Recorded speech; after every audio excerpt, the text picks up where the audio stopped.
Hola gente, ¿sabíais que a veces la mayoría de los fotógrafos nos comportamos sin saberlo, como monos enjaulados? En este mini episodio extra os hablo de un famoso experimento psicológico que podría ayudarnos a descubrir por qué nos empeñamos en hacer lo que siempre se ha hecho, y nos da tanto miedo innovar o dejar de hacer caso a inútiles dogmas. Bienvenidos a 12 pulgadas, el lugar donde verás, escucharás y aprenderás fotografía.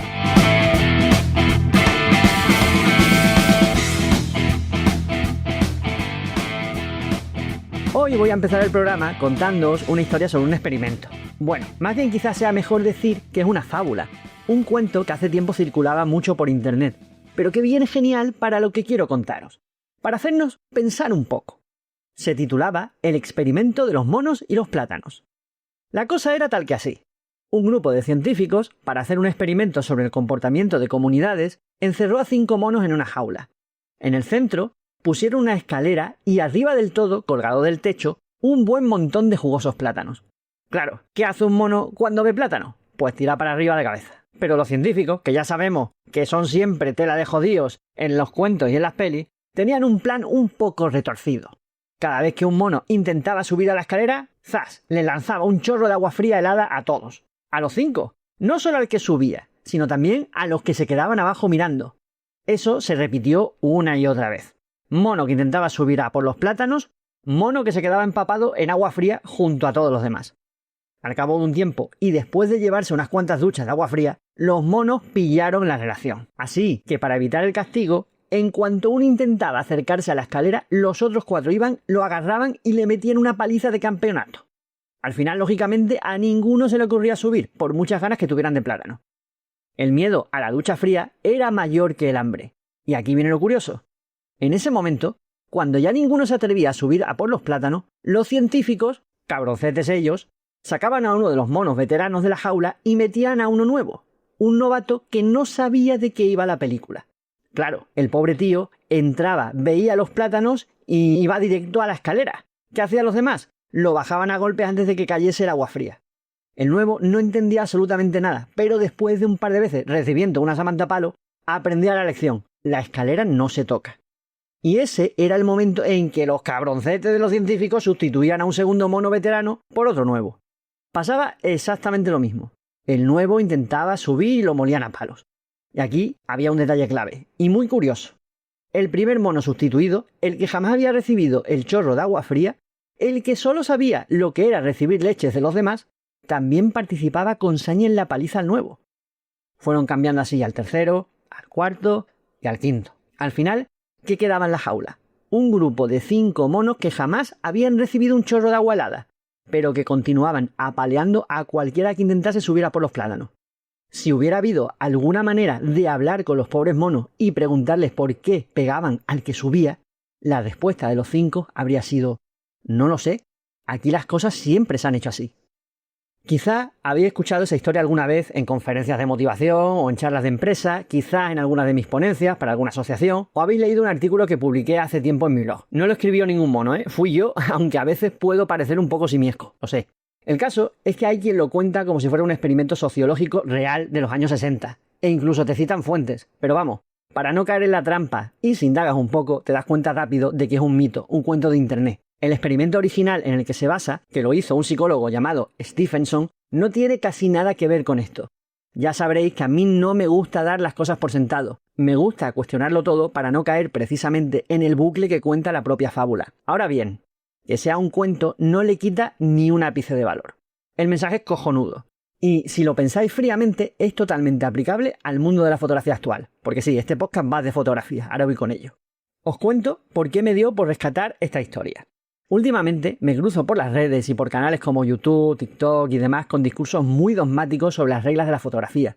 No solo sobre composición, sino sobre casi cada aspecto de nuestra querida disciplina.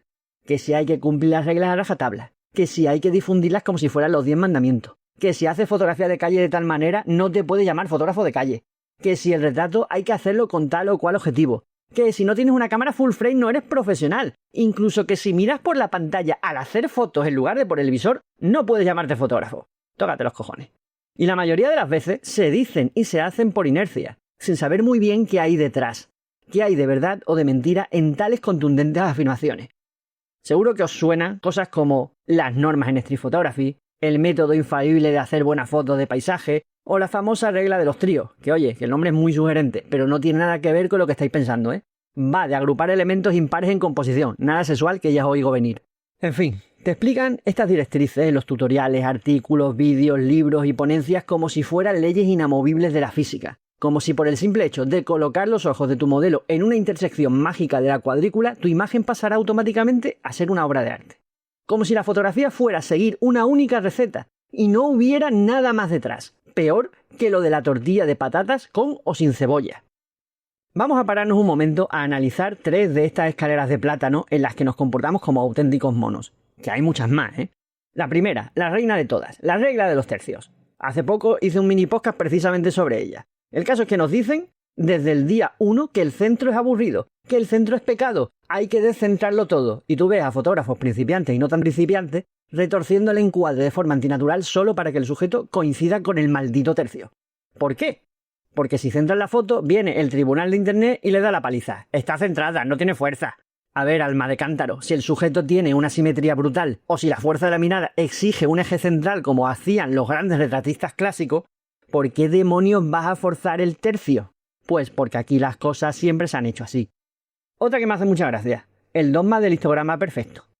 ¿Cuántas veces habremos oído que hay que centrar el histograma, dejarlo con forma de campana de Gauss para aprovechar el rango dinámico? Vale. Tiene una explicación. Además, una explicación lógica basada en cómo el sensor capta la información. Muy bien. Pero ¿qué pasa si lo que estás buscando es una clave alta muy luminosa? O todo lo contrario, una clave baja íntima donde las sombras dominan la escena. He visto a gente corregir exposiciones preciosas en el revelado, estropeando la atmósfera de la foto solo porque el histograma no era el correcto. ¿Por qué? Pues porque aquí las cosas siempre se han hecho así.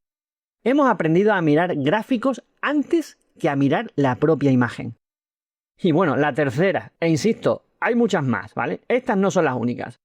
El clasicismo del yo lo hago todo en cámara, yo no retoco. Este es el chorro de agua fría favorito de los puristas. Y mira que mi compañero de podcast es un fotógrafo purista, aunque David no opina así, ¿eh? El caso es que muchos consideran que el RAW que sale de la cámara es la única verdad sagrada, y que meterle mano en Lightroom o Photoshop es hacer trampas. Vamos a ver. Si disparas en RAW, lo que tienes es un archivo plano, un negativo digital intermedio que necesita ser interpretado.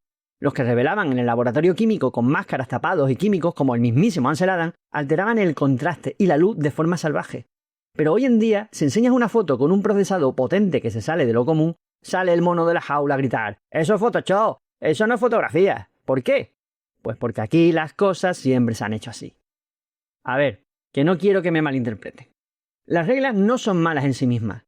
Cuando estás empezando y no tienes ni idea de por dónde te da el aire, que te digan dónde colocar el horizonte o cómo medir la luz te da un mapa, te da una seguridad. Te ayuda a evitar errores catastróficos. Que bueno, nada es tan catastrófico en fotografía.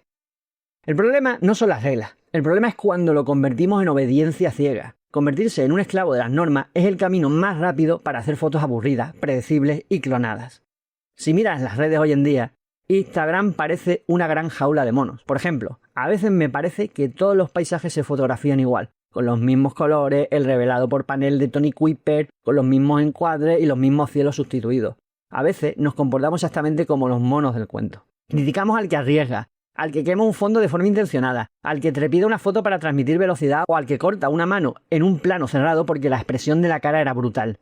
Y si nos preguntaran por qué esta foto está mal, en el fondo de nuestro cerebro la respuesta sería la misma. La verdad es que no lo sé, es que a mí me enseñaron que eso no se hace. Sonaría algo como, aquí las cosas siempre se han hecho así. La verdadera fotografía empieza cuando dejas de disparar con un dogma en la mano y empiezas a disparar con la cabeza y el corazón, o el estómago si lo prefieres. Una regla solo debe usarse cuando beneficia al mensaje de tu foto. Y si para contar lo que quieres contar tienes que romper 3 dogmas a la vez, los rompes y te quedas tan a gusto. Creo que el único límite debería ser la falta de criterio propio. Así que os lanzo esta reflexión para que os acompañe durante toda la semana mientras tengáis la cámara en el ojo o la pantalla. ¿Estáis disparando bajo un criterio propio, buscando vuestro propio camino? ¿O simplemente estáis repitiendo lo que os dijeron en un tutorial para evitar que os caiga el agua fría de la crítica? Pensadlo. Dejadme en los comentarios vuestra opinión. ¿Cuál es ese dogma de la fotografía que más rabia os da o os parece más absurdo? ¿Os habéis sentido alguna vez como el mono nuevo que intenta subir la escalera y se lleva los palos de la comunidad? Lo dejamos aquí por hoy, ¿vale? Si os ha gustado esta reflexión, ya sabéis que darle a like, suscribiros o poner 5 estrellas en la plataforma donde estéis escuchando nos ayudan mucho a que este proyecto siga adelante y que podamos cumplir nuestro objetivo de que todo el mundo aprenda fotografía, sin dogmas. Por cierto, a mí me gusta la tortilla de patatas con cebolla, no me peguéis. Nos escuchamos en el próximo episodio y como siempre, buena luz a todos.